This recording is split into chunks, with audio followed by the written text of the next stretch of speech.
Final notice to Lara Croft, a current tenant of premises. This is to serve as your final notice for the purposes of terminating your ownership of Croft Manor. You are required to immediately vacate and surrender possession of said manor to Atlas de Mornay, executor of estates. Lara, it is unfortunate that you have forced my hand in this matter, but so be it. As you know, your parents appointed me executor of the estate in the event of their absence. Since your mother disappeared, her death was never technically declared. And given the circumstances surrounding your father's death, it's no surprise that he never drafted a formal last will and testament to account for this circumstance. Unfortunately, you have no legal claims to the estate.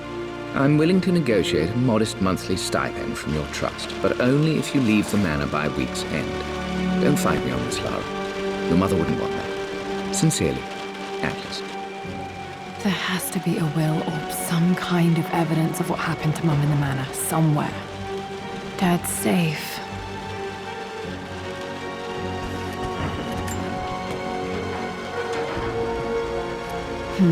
Needs a combination. It's got to be in Dad's papers somewhere.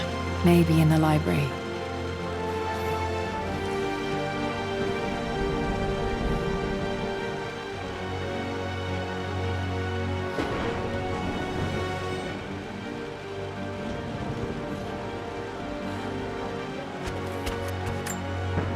Dad's map of the forgotten cities of northern Syria.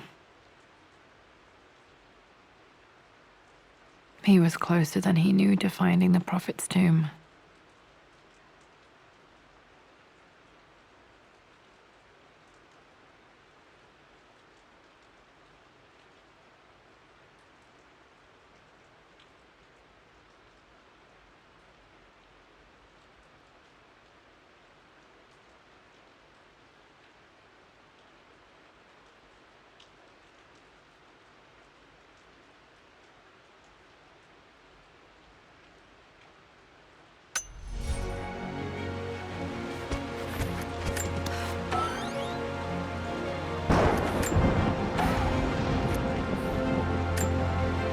Dad's book about immortality myths might be useful in my research.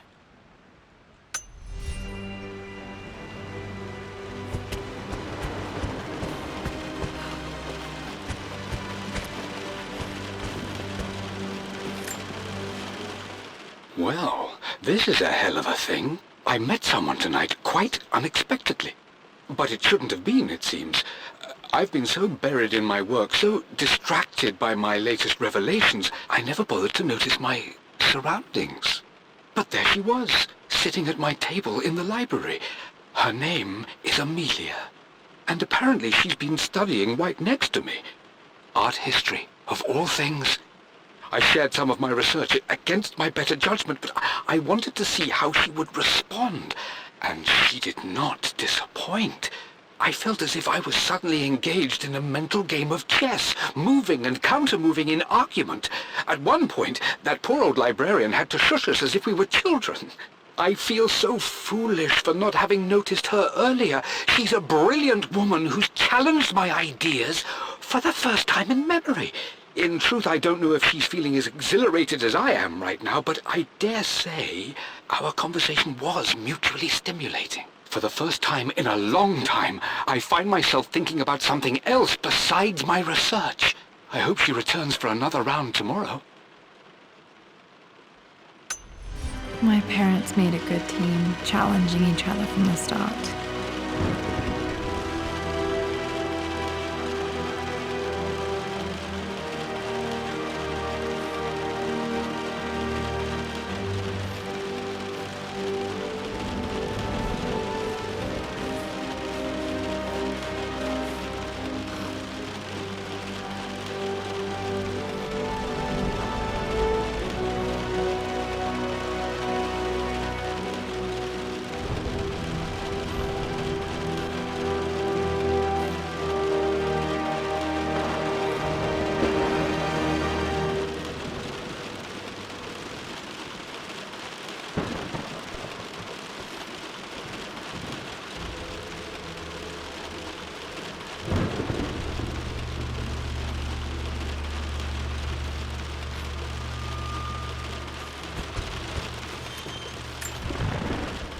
birthday crown.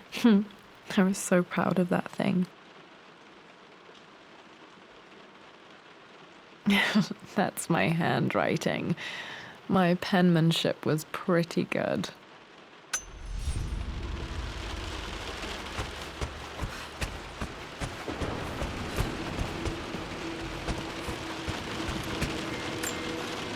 Dad would have liked me to go to Oxford, but I insisted on UCL. Yep, looks real. Roth once offered to forge me a fake diploma to show Dad.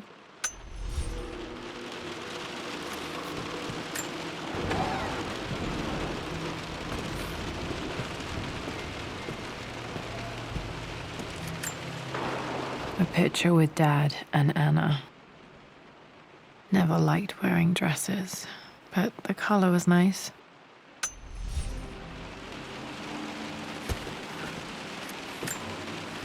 This is probably my grandfather, Benjamin.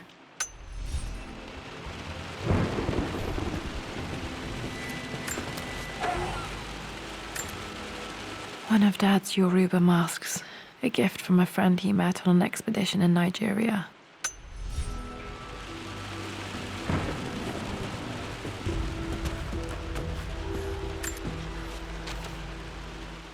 I finally introduced Richard to the family. It went precisely how I imagined. I see but polite grace from mother, indifference and disinterest from father, and thinly veiled contempt from Atlas. Of course they don't approve. To them, Lord Croft is the man who took away their beloved daughter and ruined her long-standing engagement, though I was never going to marry that repugnant Earl of Farringdon anyway. One might think they would be happy that I was being courted by a genuine lord of the realm. It just happens to be Richard Croft. In their eyes, the man who single-handedly ruined a once great family. But there's nothing to be done now. Watching how Richard dealt with their subtle insults and disrespect. Such grace and calm. I know he did it for me. I think I'm falling in love with this man. It will break my mother's heart, but I cannot live the life she imagined for me. My time with Richard has only made this clearer. It must have been hard for Mum to go against her family's wishes. I'm glad she did.